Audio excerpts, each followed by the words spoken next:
Suamiku ternyata orang kaya. Bagian 33. Belum sempat Ivan menjawab lamaran gilanya itu, seorang penjaga mencengkram baju di bagian punggung Dayu. Pasti kau yang sudah berbuat keributan kan? Ivan terkekeh sinis. Bagus, terusir juga kau. Namun tak lama kerah bajunya juga turut dicengkram. Mereka pun diseret keluar. Keluar kalian! Teriak sang penjaga sembari melepaskan mereka di luar. Kok saya juga diusir, Pak? Apalagi, tadi yang teriak kencang kan kamu. Tapi semua gara-gara dia, Pak. Ivan menunjuk Dayu, namun gadis itu hanya memalingkan wajahnya dengan kedua tangan di belakang seraya bersiul. Intinya kalian berdua sama saja. Sudah membuat keributan di perpustakaan khusus ini. Jadi keluar saja dan jangan masuk lagi. Tapi Ivan terperanjat. Ia pun menatap sebal ke arah gadis di sebelahnya yang hanya nyengir kuda. Dadar, bagaimana lamaranku? Apa diterima? Apa maksudmu Dadar? Ivan berkacak pinggang. Dadar, darling. Kau? Ivan melangkah mendekati Dayu dan gadis itu melangkah mundur.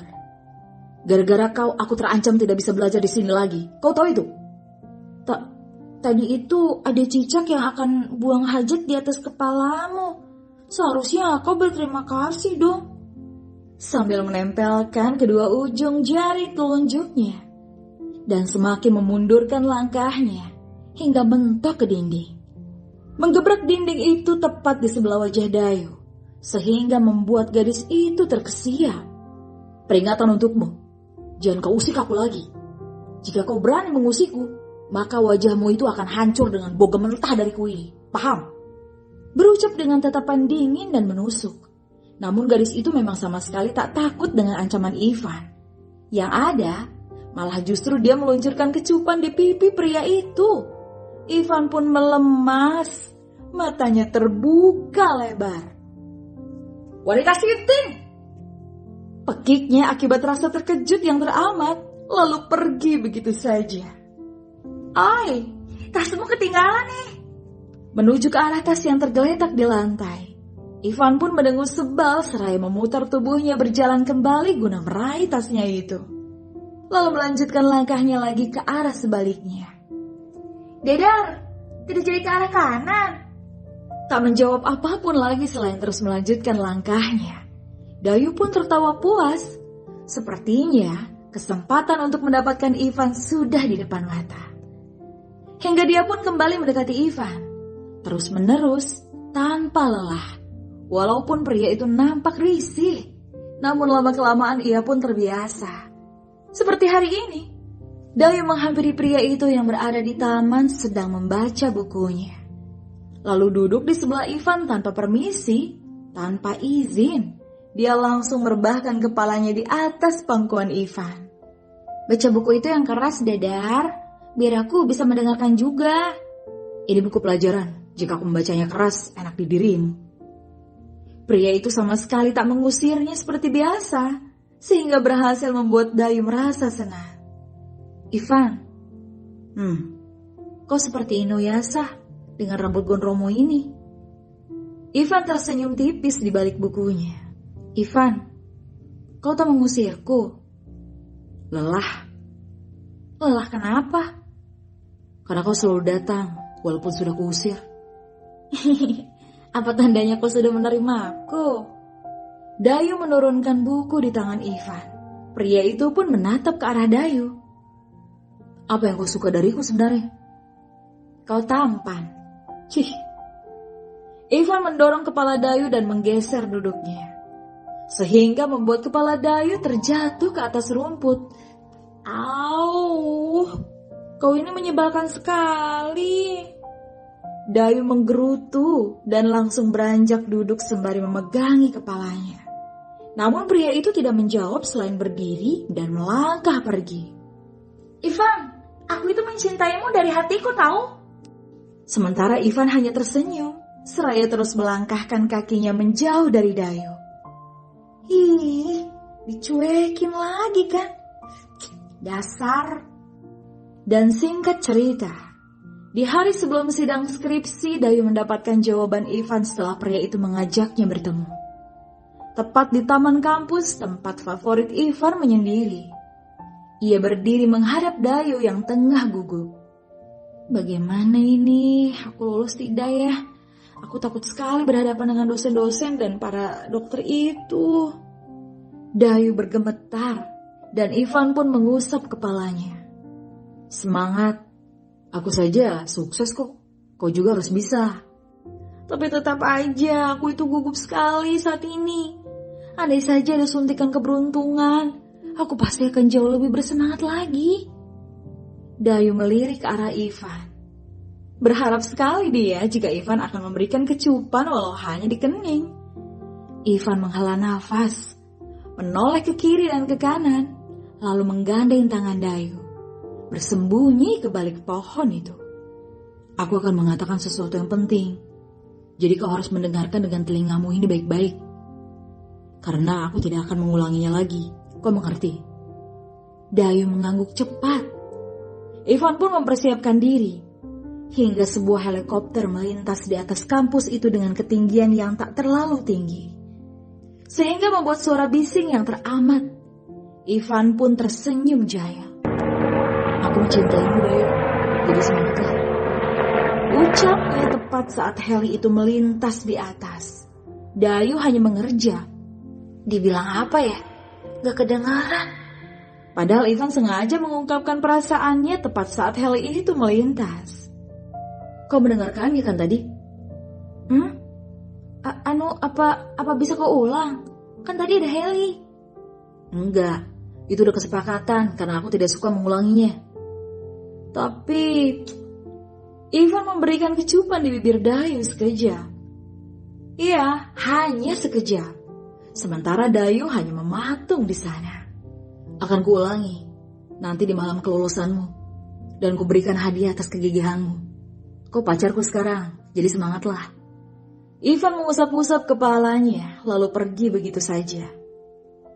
Apa? Tadi dia. Dayu masih bengong. Matanya seketika berbinar. Senyumnya tersungging lebar. Dadar, kita pacaran. Sungguh? Hah? Serius, Ivan? Ivan pun mengangkat tangannya, memberi kode love dengan ibu jari dan jari telunjuknya seraya terus melangkah pergi. I love you, Dadar. Sarangeo, ayo teru, aku tresno karo koe Kang Mas. Ulang bogo. Apa ya?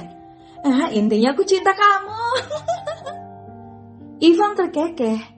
Dari kejauhan sembari geleng-geleng kepala, karena gadis itu terus melompat-lompat kegirangan. Dengan bahagia yang teramat, serta rasa semangat yang benar-benar membara, Dayu menjalani sidang skripsi itu dengan lancar, sehingga membuatnya sukses menjawab setiap pertanyaan yang tertuju padanya. Dan di malam setelah sidang itu, Ivan mengajaknya ke sebuah apartemen yang dihuni dirinya. Karena sang ayah jarang sekali di rumah, Ivan sangat jarang bertemu Zofi. Ibunda Ivan juga sudah tidak ada sejak dirinya duduk di bangku sekolah menengah pertama karena sakit keras. Maka dari itu ia hanya tinggal sendirian di apartemennya. Saat ini dua pasangan kekasih itu tengah menghabiskan waktu sembari menonton acara televisi, dengan Ivan yang sesekali menyuapkan sepotong buah segar ke mulut Dayu.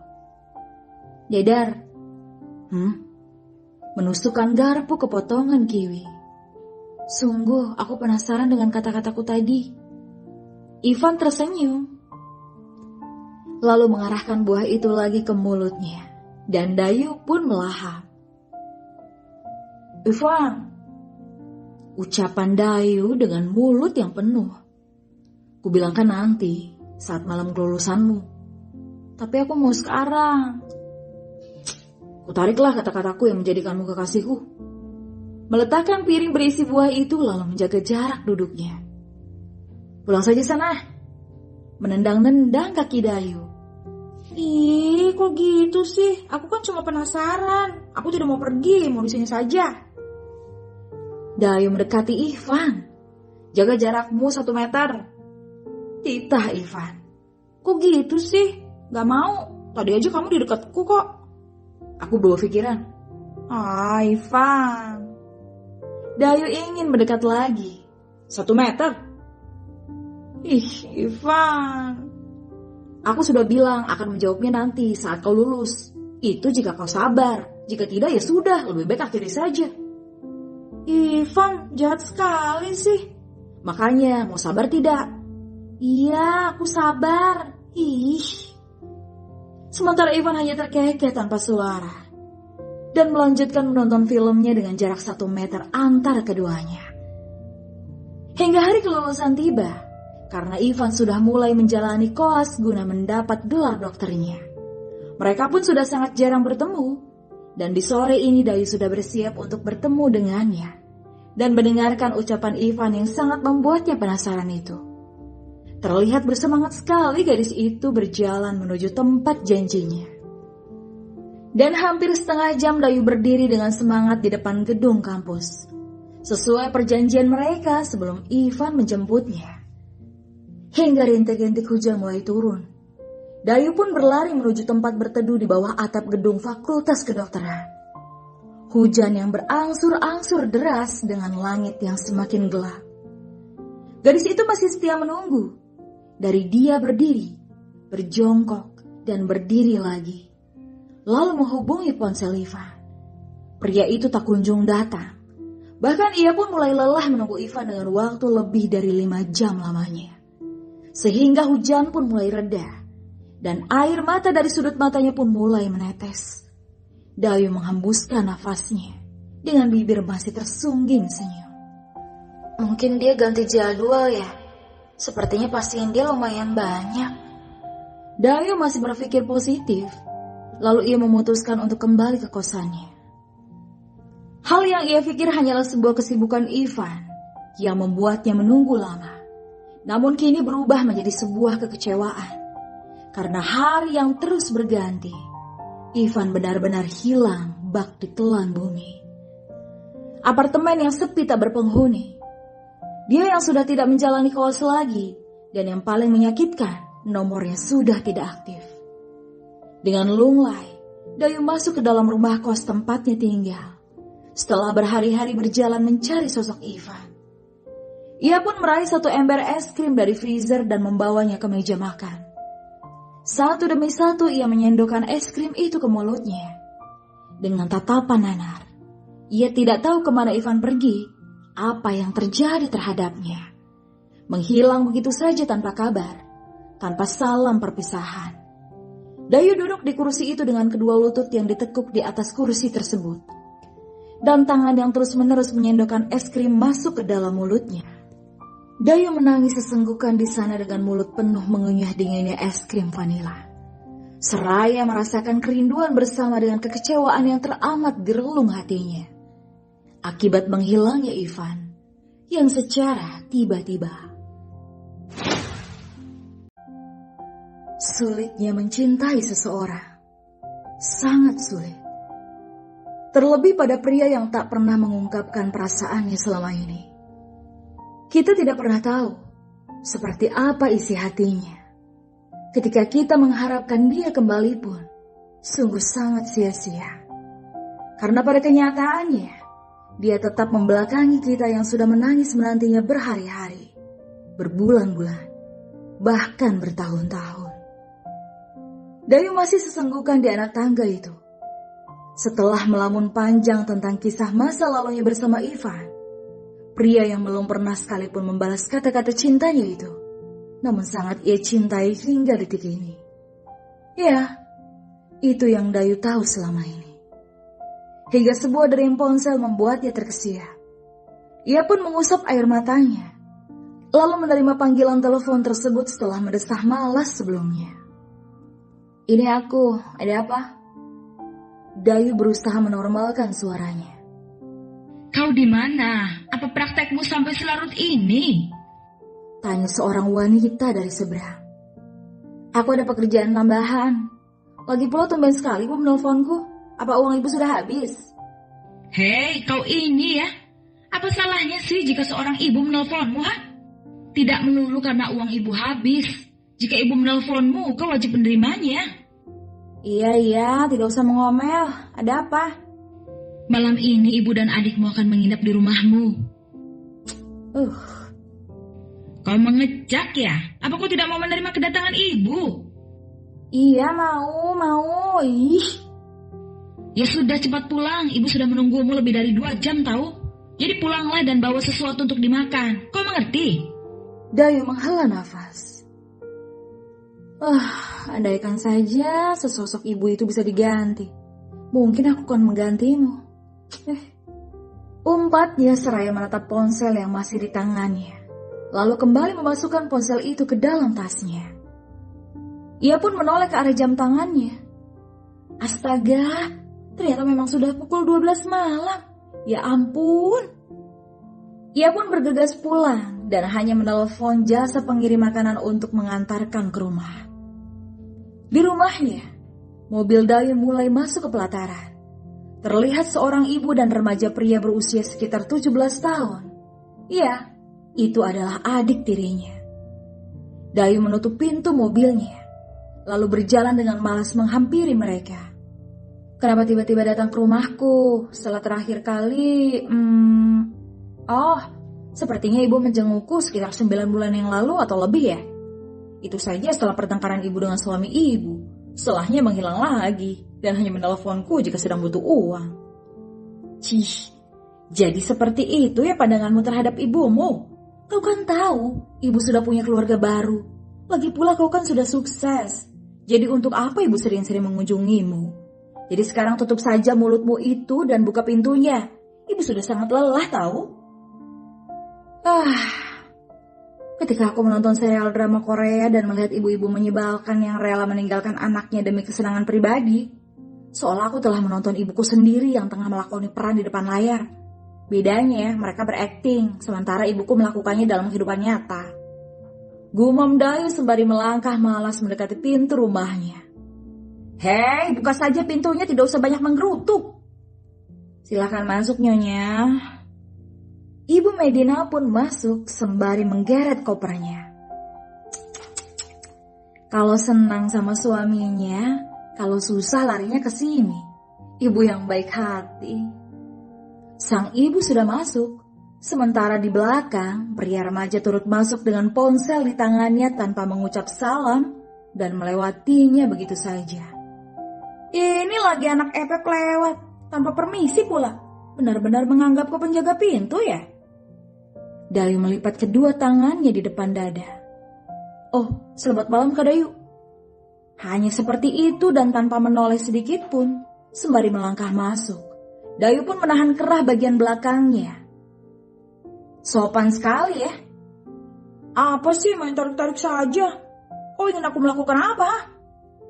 Iya. Si Gara ini 11-12 dengan Dayu sebenarnya. Namun dia sedikit malas jika berhadapan dengan kakak tirinya itu, yang menurutnya sangat bawel dan menyebalkan. Dayu menyodorkan tangan kanannya lalu menggoyang-goyangkan di hadapan Gara. Apa itu? Cium tanganku. Memangnya kau siapa cium tangan segala? Anak ini. Sebuah jitakan mendarat di kepalanya, membuat Gara mengerang. Ini rumahku ya, jadi hormati aku sebagai tuan rumah. Benar-benar. Gara meraih tangan Dayu lalu mengecup punggung tangannya. Puas kan kau, Kak? Bagus. Dayu menepuk-nepuk punggung adik tirinya itu sembari tersenyum. Ojo food. Hei, mau kemana kau? Dayu kembali menahan adiknya. Apa lagi sih? Kau dengar ada kurir makanan kan? Ya terus. Dayu pun menariknya dan membawanya kembali keluar menghampiri sang kurir itu. Lalu menerima 2 bungkus kantongan besar dari sang kurir dan menyerahkannya pada Gara. Bawa masuk sana. Sudah lumayan geram anak itu. Namun tetap membawanya masuk ke dalam rumah. Dan Dayu tersenyum. Adik yang baik. Ia pun kembali mengurus pembayaran kepada sang kurir. Dan setelahnya masuk ke dalam rumah guna menyantap itu bersama ibu dan adik tirinya. Setelah selesai makan, gadis itu kembali masuk ke dalam kamarnya. Bebersih sejenak lalu merebahkan tubuhnya di atas ranjang. Dalam posisi miring, ia benar-benar teringat akan Ivan. Aku merindukannya, sangat. Tapi sepertinya dia tidak demikian. Sudahlah Dayu, sebaiknya kau tidur saja. Dayu tersenyum kecut, dan perlahan mata itu mulai menutup. Bersambung.